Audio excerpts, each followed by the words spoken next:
নমস্কার বন্ধুরা, সুনিতার হেসেলে সবাইকে স্বাগত। প্রতিদিনের মতো আজও আমি চলে এসেছি সম্পূর্ণ একটা নিরামিষ রেসিপি নিয়ে। আজ আমি আপনাদের সঙ্গে শেয়ার করব পালং পনিরের রেসিপি। চলুন তাহলে ভিডিওটি শুরু করা যাক। এখানে দেখুন, আমি পালং পনির বানানোর জন্য পালং শাকের পাতাগুলোকে আমি খুব ভালো করে বেছে নিয়ে পরিষ্কার করে ধুয়ে নিয়েছি। এবার এই পাতাগুলোকে আমি হালকা একটু ভাপিয়ে নেব। তার জন্য এখানে আমি একটা সসপ্যান নিয়েছি, তার মধ্যে অল্প পরিমাণে একটু জল দিয়ে তার ভেতরেই আমি পাতাগুলো দিয়ে দেব। পালং পাতাগুলো দেওয়ার পরে আমি ওভেনে বসিয়ে দিয়েছি। এবার আমি হালকা করে একটু ভাপিয়ে নেব পালং পাতাগুলো। দেখুন, এখানে আমার পালং পাতাগুলো কিন্তু খুব ভালো করে ভাপানো হয়ে গেছে। এবার এগুলোকে নামিয়ে আমি একটু ঠান্ডা করে নেব। এখানে দেখুন, আমি ওভেনে আর একটা কড়াই বসিয়ে দিয়েছি। দেওয়ার পরেই আমি এর মধ্যে প্রথমেই আমি সামান্য একটু কাসুরি মেথি দিয়ে দিয়েছি। কাসুরি মেথিটা আমি একটু ড্রাই রোস্ট করে নামিয়ে রেখে দেব। এবার আমি ওই একই কড়াইয়ের মধ্যে দিয়ে দেব পরিমাণ মতো সাদা তেল। সাদা তেলটা দেওয়ার পরে ওর মধ্যে আমি দিয়ে দেব সামান্য একটু লবণ দিয়ে আমি তেলটাকে খুব ভালো করে একটু কড়ার সাইডে একটু ছড়িয়ে দিয়েই আমি এর মধ্যে টুকরো করে রাখা পনিরগুলোকে দিয়ে দেব। আমি পনিরগুলো একবারে সব কিন্তু দেব না, আমি দুবারে ভেজে নেব। তার জন্য এখানে আমি অল্প পরিমাণে কিছু পনির দিয়ে নিয়েছি। এবার এই পনিরটাকে ভাজা হোক, তার মধ্যে আমি পালং পাতাগুলো একটু মিক্সার গ্রাইন্ডারে নিয়ে আমি একটা মিহি পেস্ট তৈরি করে নেব।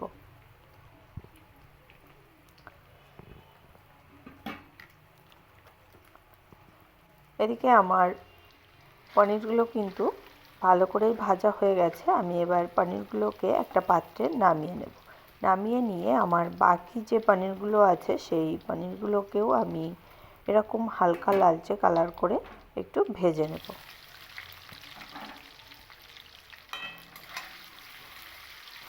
আজ কিন্তু আমি কোনো রকম ফ্রেশ ক্রিম কিংবা কোনো রকম কালার ছাড়াই আজ আমি পালং পনির তৈরি করে আপনাদেরকে দেখাবো।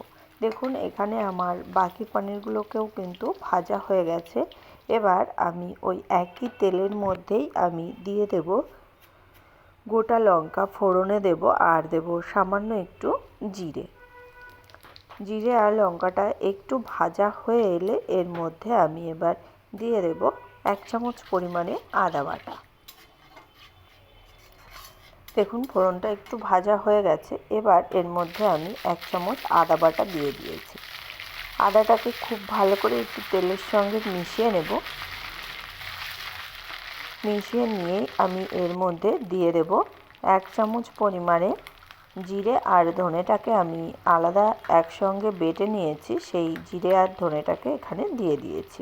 আর দেব স্বাদ অনুযায়ী কাঁচা লঙ্কাটাও আমি আগে থেকেই পেস্ট করে রেখেছি।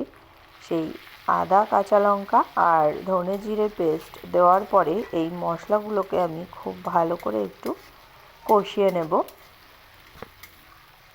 দেখুন, মশলাগুলো কিন্তু অনেকটাই কষানো হয়ে গেছে। এবার আমি এর মধ্যে দিয়ে দেব স্বাদ অনুযায়ী লবণ আর দিয়ে দেব কালারের জন্য একটু হলুদ গুঁড়ো।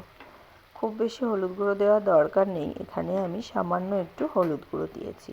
এবার লবণ আর হলুদ গুঁড়ো দেওয়ার পরে মশলাটাকে আমি আবারও কিন্তু খুব ভালো করে একটু কষিয়ে নেব। দেখুন, মশলাটা এখানে আমার খুব ভালো করে কষানো হয়ে গেছে। মশলা থেকে কিন্তু খুব সুন্দর তেলটা ছেড়ে গেছে। এবার এর মধ্যে আমি দিয়ে দেব যে আমি পালংয়ের পেস্ট তৈরি করে রেখেছিলাম, সেই পালং পেস্টটা এর মধ্যে দিয়ে দেব। মশলার মধ্যে পালংয়ের পেস্ট দেওয়ার পরে খুব ভালো করে আবারও মশলার সঙ্গে একটু মিশিয়ে নিয়ে আমি এবার এই মশলাটাকে কিন্তু 5 থেকে 6 মিনিট ধরে খুব ভালো করে একটু কষিয়ে নেব। একবারে মশলা থেকে তেল ছাড়া পর্যন্ত, আর পালংটাও খুব ভালো করে একটু কষিয়ে নেওয়ার জন্য। পালং শাকের যে একটা হালকা গন্ধ থাকে, সেই গন্ধটা চলে যাওয়া পর্যন্ত আমি মশলার সঙ্গে কিন্তু খুব ভালো করে কষিয়ে নিয়েছি। খুব সুন্দর তেলটা রিলিজ হয়ে গেছে। এবার আমি এর মধ্যে দিয়ে দেবো 1/2 কাপ পরিমাণে গরম জল। খুব বেশি জল দেওয়ার কোনো প্রয়োজন নেই, এখানে আমি 1/2 কাপ জল দিয়েছি। দেওয়ার পরে খুব ভালো করে একটু মিশিয়ে নিয়ে ভেজে রাখা পনিরগুলোকে দিয়ে দিয়েছি। এবার খুব ভালো করে আবারও একটু মিশিয়ে নিয়েছি। নেওয়ার পরেই এর মধ্যে আমি দিয়ে দেবো 1/2 চামচ পরিমাণে গরম মশলা গুঁড়ো, দিয়ে দেবো স্বাদ অনুযায়ী একটু চিনি, দিয়ে দেবো যে কাসুরি মেথিটা আমি গুঁড়ো করে রেখেছিলাম সেই কাসুরি মেথিটা এখানে দিয়ে দিয়েছি। আর দিয়ে দেবো এখানে 1/2 চামচ পরিমাণে বাটার। আপনাদের কাছে যদি বাটারটা না থাকে তাহলে অবশ্যই এখানে ঘিটা ইউজ করতে পারেন। আপনারা চাইলে এই সময় ফ্রেশ ক্রিমটা ব্যবহার করতে পারেন, তবে আজ আমি কিন্তু কোনো রকম ক্রিম ছাড়াই পালং পনির তৈরি করে আপনাদেরকে দেখাবো। তার কারণেই এখানে আমি কোনো রকম ফ্রেশ ক্রিমের ব্যবহার করিনি। তাহলে বন্ধুরা খুব সহজেই কিন্তু আর খুব চটজলদিই কিন্তু তৈরি হয়ে গেল আমার এই পালং পনিরের রেসিপি। এটা কিন্তু গরম ভাত কিংবা রুটি লুচি সবারই সঙ্গে খুবই ভালো যায়। তাহলে আমার এই পালং পনিরের রেসিপিটি আপনাদের কেমন লাগলো অবশ্যই কিন্তু কমেন্ট করে জানাবেন।